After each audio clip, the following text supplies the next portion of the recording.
Hello, I'm Richard Vobes, the Bald Explorer, and this is my Sunday chat. Hello, it's the 27th of June today, 2021. You just caught me looking at my little notes here, which I have with a whole load of bits and bobs to have a chat with you. This is my chance to have a little chinwag, a catch up with things that are going on in the world of the Bald Explorer. Thank you very much for tuning in.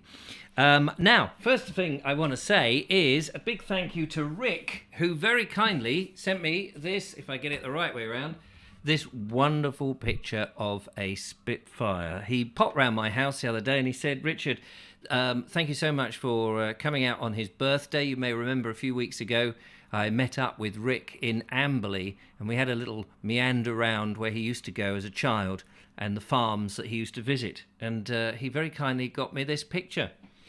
Which will go on my wall, I can tell you. So thank you very much, Rick, for that. It's very, very kind of you. It's lovely to have those pieces of our heritage on your walls. Not saying that the picture is necessarily old, but the Spitfire that it represents. Brilliant. Thank you so much. Also, and I've meant to be doing this for a couple of weeks now, and I'm really sorry, Paul Burgess sent me some very interesting, you might wonder what the hell they are. These are lights. These are LED lights. There's another set of two that he sent me. Originally, he was going to put them in his van, his camper van. But I think he sold his camper van, or he did something with his camper van. And he had these left over, and he said, well, Richard, I think you should have them. So he very kindly sent them to me. And it's quite easy to operate. You know, they need to go in on a circuit on the leisure battery somewhere with a switch so that you can switch them on. So I have yet to work out exactly where I'm putting them. But thank you so much, Paul. I really appreciate that. I have got a lot of work to do on my van. And I know some people have said to me, oh, Richard, you know, why don't you sell it and get a proper camper van? Well, the thing is, I don't want a proper camper van. Although I do want to camp in my van, I don't want a van that looks like a camper van.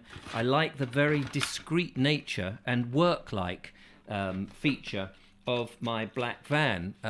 That's one of the reasons I went for the expense of the van and the fact that I can park it pretty much anywhere, and either people will assume that I am, you know, doing some work locally, whether I'm a builder or an electrician. They won't really know because there's no logo or anything explaining what it is.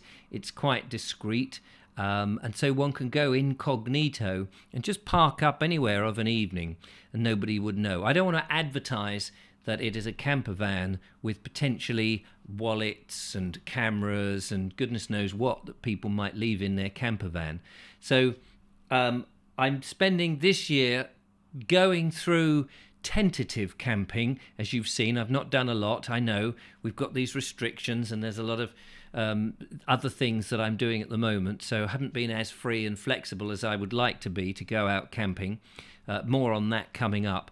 But as I start to modify the van, this sort of stuff is going to be brilliant. So thank you so much, Paul. I really appreciate that. Also, somebody offered me some alloy wheels a few weeks ago now for my van. They said they were selling their van. They had these alloy wheels. Would I like them? And I said, oh, well, that's very kind of you. I'm absolutely chuffed to be offered them. And I did say yes, but unfortunately, never heard back. So I don't know whether that was just a pipe dream. Maybe I made it up. Maybe I dreamt it myself, or maybe the person who offered them had second thoughts. But it was a lovely idea, and thank you very much all the same. I do appreciate the offer, even though if it didn't follow through, it doesn't really matter. It's just nice to think about it. So there you go. Now, coming up this week, do you remember last year? Yeah, we all remember last year, but what I mean is, do you remember when I went to that very nice gentleman, Tony Whitbread, who lives near Storrington, and he was the chairman of the Sussex Wildlife Trust, and he decided that he wanted to put a wild grass garden on his roof of the garage that he's got adjacent to his house. And I made a video there, and we only really saw the installation of the first part, the membrane and the various different soils that had gone down, that had been collected from all around the county, to see what sort of plants would naturally, I think naturally, and may have been some seed put down as well, grow there. Well, it's been a year, I think, pretty much. So it's worth going back to find out how it's gone. And I am going back this week coming. I shall be having a look at that. So expect that video this week. It'll be interesting to see how a wild grass or a wildflower garden can grow on a rooftop. I think it's a brilliant idea.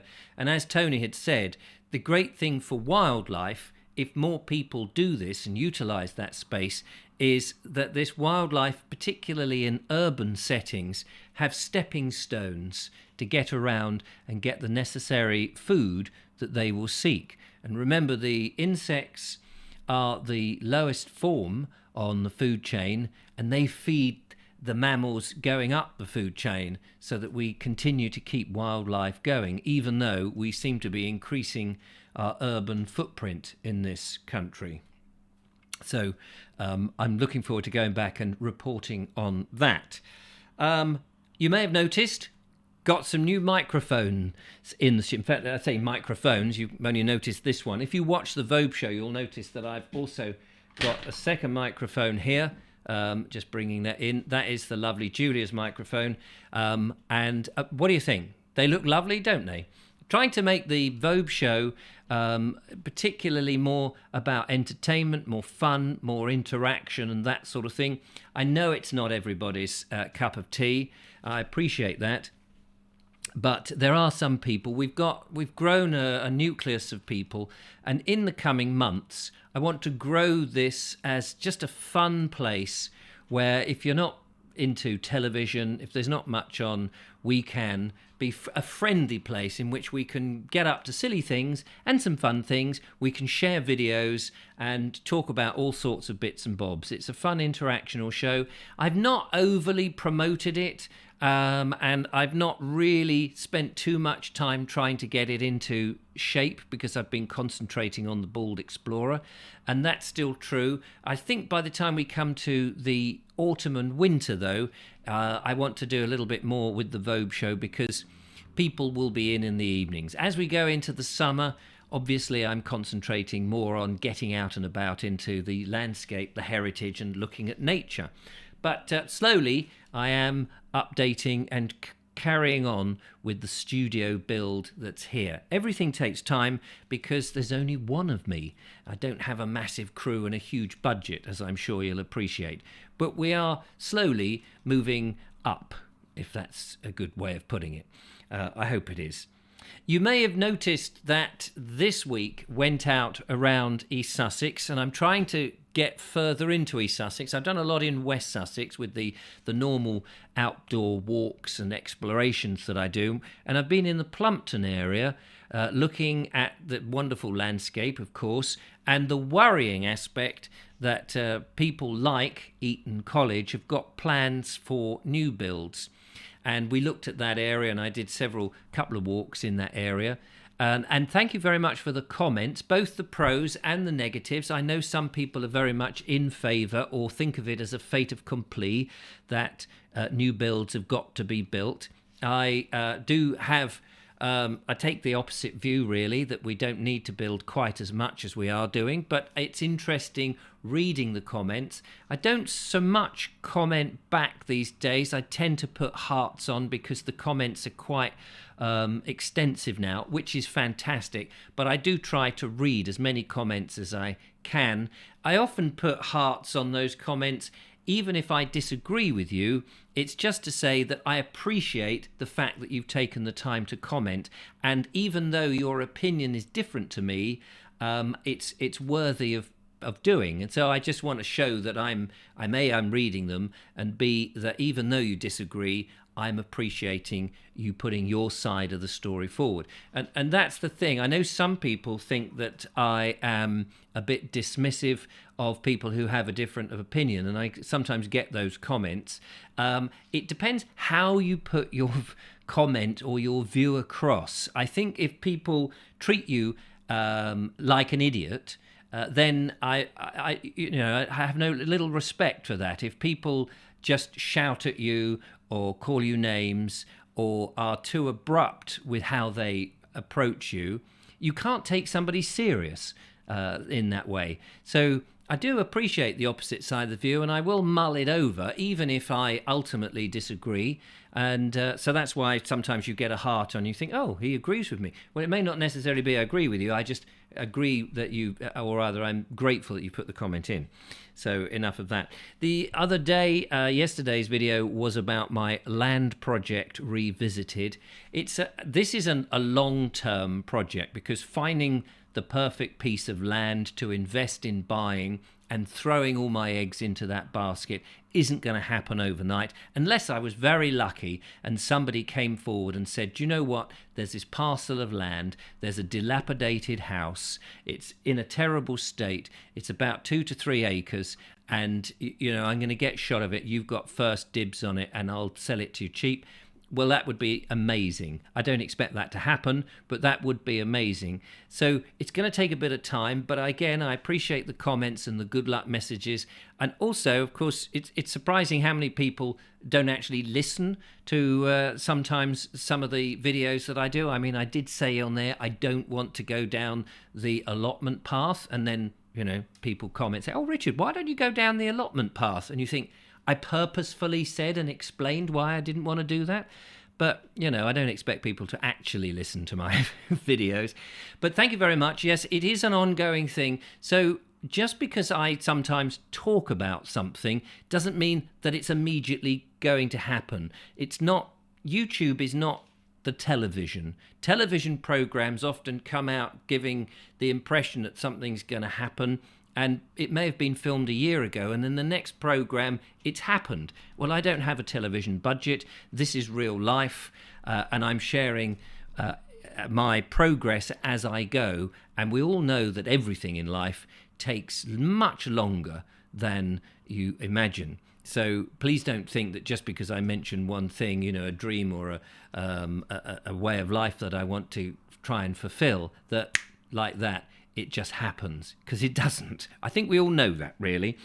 The Sussex border walk, I'm continuing with that as and when one can, subject to good weather, low wind, being able on the right day to be able to get there and do it, so that I can try and keep the quality and the style that I've managed to sort of develop for that project.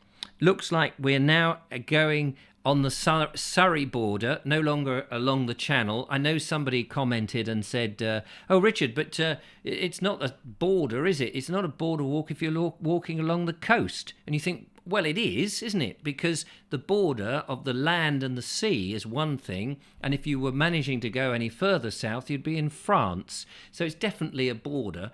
I couldn't quite understand where that comment came from, but we've now reached the Surrey border, and we're heading north. I'm very excited about that because it's taken a while to do that. So we're in Thorney Island, and we're going to Westbourne up towards Rowland Castle is the next stage. I think that might be in 2 separate videos, probably. But it's nice to be progressing even round. So that's all good. My story still coming out each week. As you know, I've been talking behind the scenes of the Snug and Cozy children's television series. I think there may be one more on that, and then we'll get into other aspects of my life again. Thank you very much for the encouragement. You know what it's like. You live your own life. You think it's dull and boring and not very interesting, but people have been very kind and interested. Certainly has helped me to keep a video a day coming by having that sort of thing, especially when the weather is a bit grim. So thank you for that. And I quite like the channel at the moment being full of variety, so you never quite know what's coming. I never quite know myself, let me say that. Talking about things coming up very soon, and I will try and announce it because I'm not 100% sure which of the dates are perfected, but I'm going to Dorset to stay with one of my viewers who's very kindly offered to, I'm actually sleeping in my van on his land, which would be nice, and we'll no doubt go for some walks and make some videos around the Dorset area. I'm not quite sure what part of Dorset. I need to have a look at the map again to find out where it is, but that's coming up very soon. And whilst I'm away, big thank you to the lovely Julia, who's very kindly said that she's going to house sit. So that's very nice. She can stay the night, and I'll try and show her how the studio works, because you never know, she may go live. My goodness, that would be interesting. But you never know.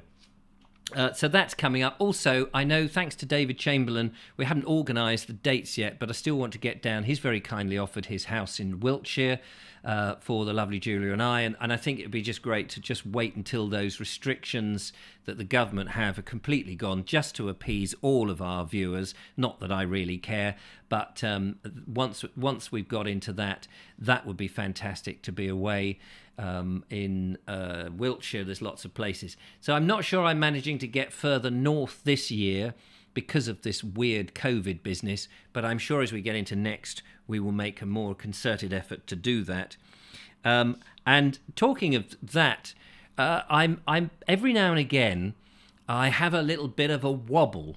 Now, you may think, oh, he's very confident. He gets on with things. There's a video every day. He seems to know what he's talking about. But it's not really true. Like most people, there's a lot of self-doubt. Am I doing the right thing? Is the shows that I produce a bit samey? Why aren't we getting more viewers? People often say, oh, Richard, your videos are lovely. I don't understand why you don't have more views. And to be honest with you, I don't either. So sometimes I have a bit of a wobble and I think, what should I do? I'm on a 5-year plan.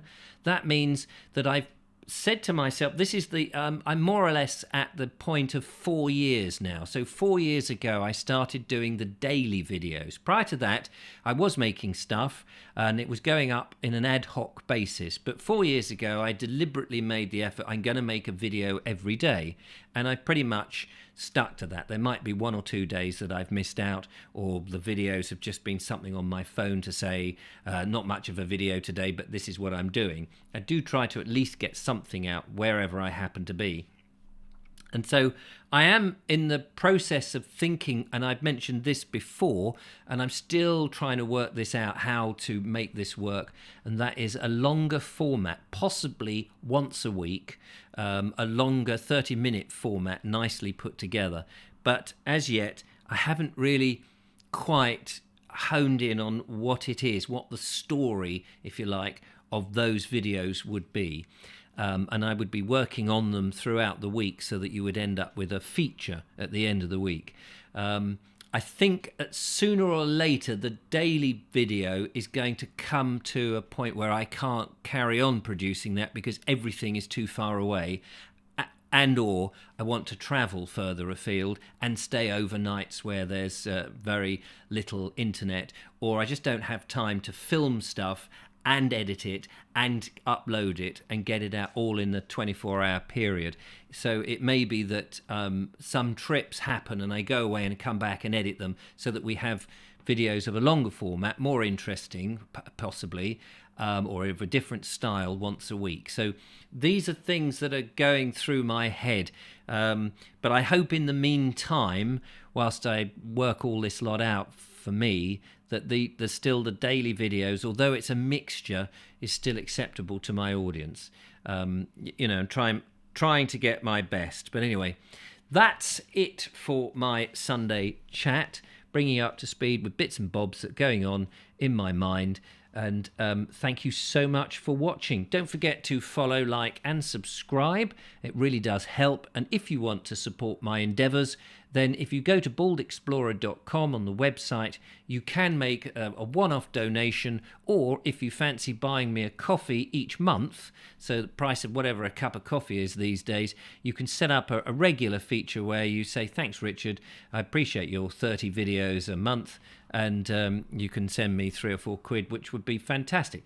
Of course, I don't insist that you do that, but it really does help. Anyway, that's it from me. Thanks so much for watching. I'll see you out and about very soon. Bye-bye for now. Bye-bye.